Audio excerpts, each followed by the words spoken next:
Welcome back to DVC Weekly. This is episode 120. It is, my name is Jason Upperling. I'm the broker of Buy and Sell DVC. This is Scott Ferrioli. I'm the owner of DVC-Rental.com and BuyAndSellDVC.com. And today is May 24th, 2023. The 11-month windows, April 24th, 2024. 7-month windows, December 24th, 2023. As always, you can find us at BuyAndSellDVC.com for your purchase or resale needs, and DVC-Rental if you need to rent out your points or you need to rent a reservation. Be sure and hit the like button. Be sure and hit the subscribe button, and be sure and come back each week and see what's going on. And today we're going to start with the buy and sell side of things. And I have an idea, really. This is an idea for DVC.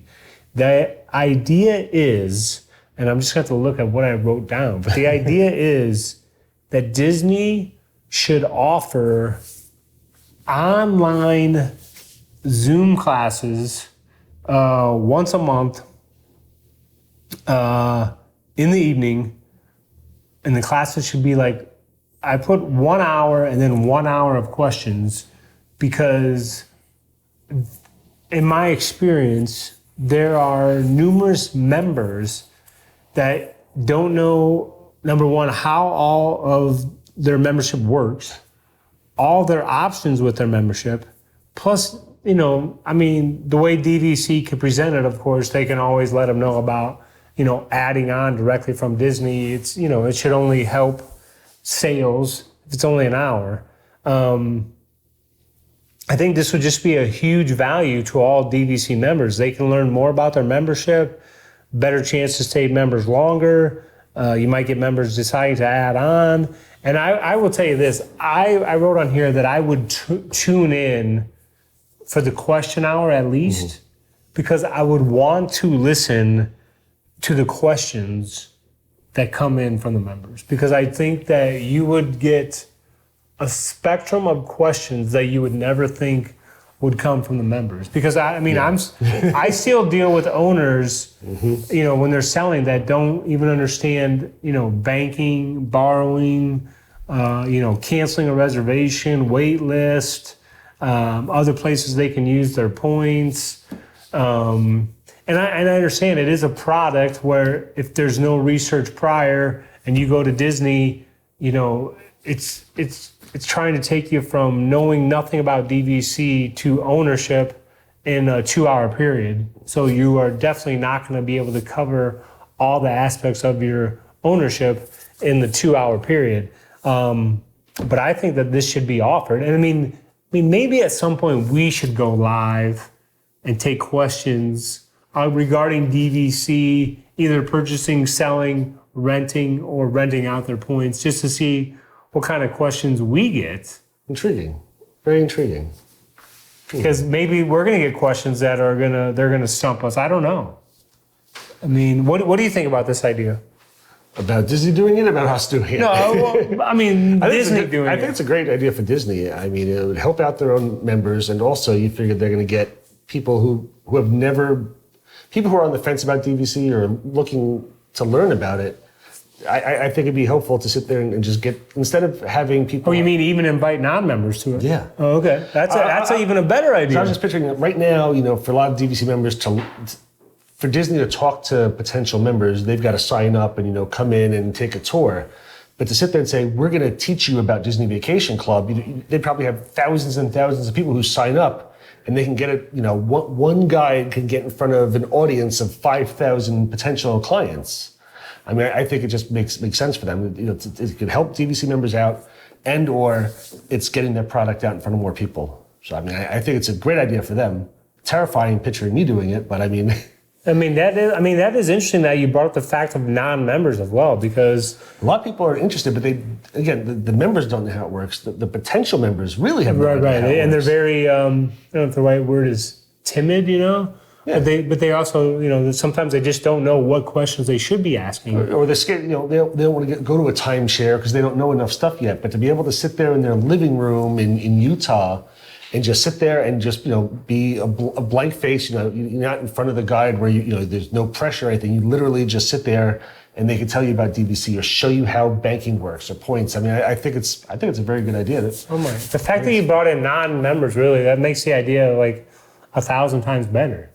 Because then, whoever's conducting it, you can just, again, for the first hour, however long you want to explain it, you don't take any questions, and you're not customizing the membership where you're just talking to one family and they say whatever. You're just speaking in broad terms, and you say, you try to cover all the different ways someone might use their membership in the hour period. And like you say, you're gonna have all these eyeballs looking at you, and then when the questions come now, if your audience is 5 or 10,000, obviously you're only going to be taking a few questions. But yeah, I mean, that'll cost Disney nothing, and you know how big Disney is. All they have to do is post on a Facebook page, "Hey, we're going to go live and talk about Disney Vacation Club." There'd be thousands or tens of thousands of people just watching this, and all they would need was one guide to just sit there and just go through some basic stuff. Or they did that every once a month, like you said.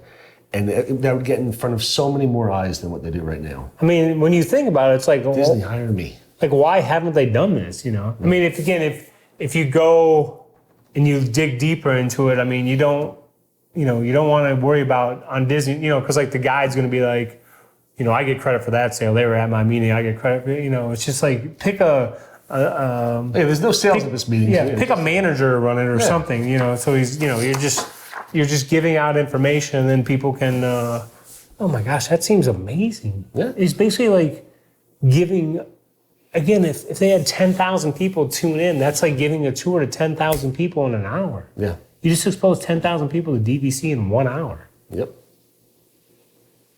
That seems like a no-brainer. And somehow, however the IT guys are just going to have to block out the people where they're not, if they're not registered in that country or, I don't think they have to even worry about that. Anybody can tune in and learn. It just if they're from a country. Because they just can't buy from that. Yeah. So you're right. Literally, they have to have just a manager or a DVC guy, whoever it is, literally sit in front of a camera like we're doing and talk for an hour. Sit there on a laptop with, he's able to type if he wants to, or he can see comments that come in. I mean, it's a super simple, basic setup. And they could get in front of so many eyes, get their product in front of so many people so easily. This should be, holy. I would say this, it's 2023. This will be in play, I bet, by 2028 at the latest. I hope so. It's super simple and it'd be helpful to a lot. And the first time that we do it, maybe we'll do it. Maybe we'll try it sometime this summer. And we'll get in front of at least 15 eyes. 15 sets of 15 total eyes. One person might have like an eye patch and they can only see. Let's say we did it on a Wednesday, like at noon.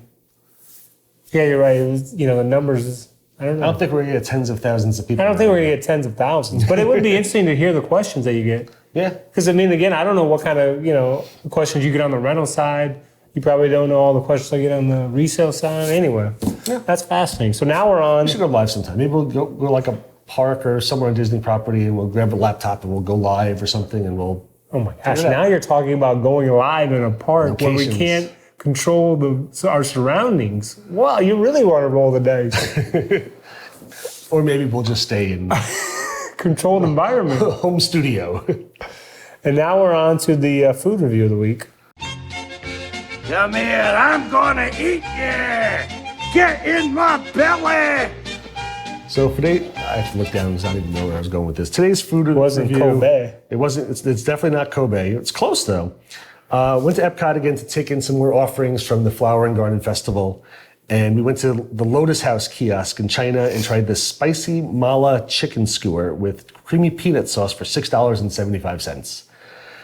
This was an interesting one. The rub they had on the chicken was a little spicy. I'm assuming it had some sort of chili in it. It was also, as you saw from the picture, covered in white and black sesame seeds and a ton of green onion, which was not on the menu of what was supposed to be on there, but perfectly fine. It wasn't super spicy. it was completely covered with the peanut sauce and possibly a little too much of it. I definitely enjoyed the chicken. It was definitely flavorful. I split it with my wife and my son. I don't know if I would have wanted the entire skewer. I feel like it might have been like a little overpowering, or all the peanut sauce and a little too sweet and spicy. Like I don't know if I'd want a whole skewer of it. So splitting it with somebody was perfectly fine. I enjoyed the amount that I had of it. I give it a 7.8, but it's something that personally I think I would want to share with somebody else. I think after getting halfway through the skewer, I might get sick of the taste of just too much peanut sauce on it. But again, what I had was flavorful and pleasant. I enjoyed it, but I think that's one that I would definitely want to split with somebody else. So. And now, sorry, I'm just trying. Anyway, sorry, we're on to the DVC-Rental side of things. Now, I know we've talked about the new cabins coming to Fort Wilderness a little bit. I figured just give a couple extra pieces of information, some bullet points. Currently, the cabin sleeps up to 6 people. I believe they're going to keep it that way. I'm not sure unless something has just come out before this goes live.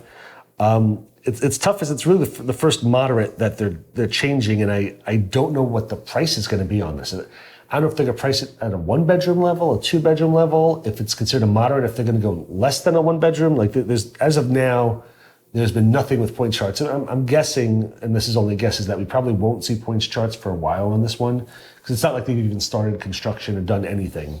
So we probably won't know it for a while. So I just don't know. It's a cool option being on the campgrounds. I enjoy the campgrounds. I mean, I've visited there, and I used to love visiting there when we used to go to Trails End Restaurant, but that's just been shut down also. You're now going to create a DVC options here at a resort that doesn't have a full service option. They just cut it to quick service. I mean, they still got the Hoop-de-Doo show, but there's no even. You're not going to go there. There's no table service restaurant, and now you're creating all these DVC things there, and only having a quick service option. So it seemed really weird that they would take away the table service a week before announcing that they're going to be putting DVC rooms there. So I'm not 100% sure what Disney is doing with that one yet. Again, it's still a wait and see type thing. Where they're going to price it, how they're going to do it. Is it still going to sleep 6? Are they going to allow the pets? Like, there's still a lot of stuff up in the air, but it's definitely an intriguing option. Have you ever stayed at the campgrounds? No. I mean, I was thinking. I've had relatives park their RV there. And have you visited at Christmas time? A lot of the RVs all decorate their RVs for Christmas. No. That's really, really cool to do. Not. Yeah, we've done that before, where we've eaten at Trails End and then walked around the campgrounds and just looked at the people decorating. So that part's really cool. The campgrounds is intriguing. I have to see how this works. And I've ridden horses out there, but I say that and I'm like, I don't even know if they still. Yes, they still. Okay. I have not ridden horses out there, but they still do have like. They don't move at a very fast clip. I know, I don't know if you're aware of that or not. And I've been to the Hoop-de-Doo review. Sorry, I'm just. No, I'm still. But I've never known anyone that's camped out there in a tent. No, I don't either. I know people who've stayed there in RVs, and I know people who've stayed in the cabins. So I think it's one of Disney's most interesting ones so far. Where you go, I'm not sure how this is going to fit in. Like everything else they've done recently, and they've done a lot recently with the Poly Tower and the Disneyland Tower and Riviera being done and everything. Everything kind of like made sense. This one was like the surprising one where you're like, ooh, the campgrounds. This is the wild card. They all sleep 6. DVC doesn't have rooms that sleep 6. What is this going to be? How are they going to price this? It's technically a moderate. What is going to? There's a lot of. And what was the water park that was out there? The Splash Country. Back in the day, you mean? Or? Yeah, back in the day. I think it was Splash Country. Splash Country or River Country? River Country. Yeah, River Country. Because you've seen those pictures, right? Yes. The deserted park. Yeah. Yeah, I've seen that, but yeah, this is an interesting one. I still know what they're going to do here, but again, only time will tell. When was the last time you visited that area? It's been a while.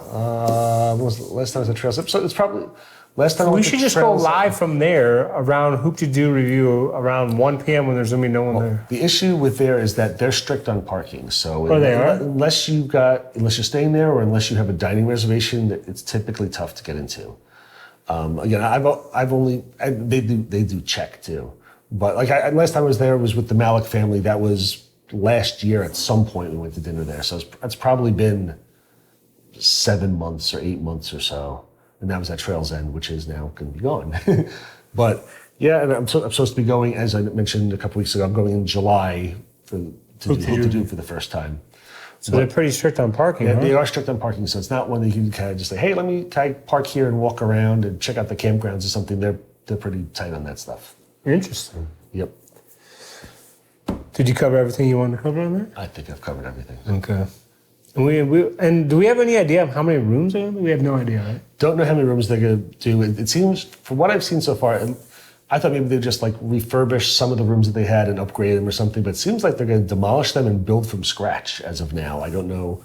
Yeah, because I It did seems read. like they're going to start over on each site. and Right, because they take said out the building and the redo it. lifespan of the building had reached its end or something. I mean, I don't know if that was true or just speculation. But anyway, I hope you enjoyed that show. Maybe in the future we will go live. Let us know in the comments if you think that's a good idea. And Right now, there's a lot of people watching this going, guys, don't go live now. be sure to hit the like button. Be sure to hit the subscribe button and come back next week. Thank you so much for watching. As always, we love you guys.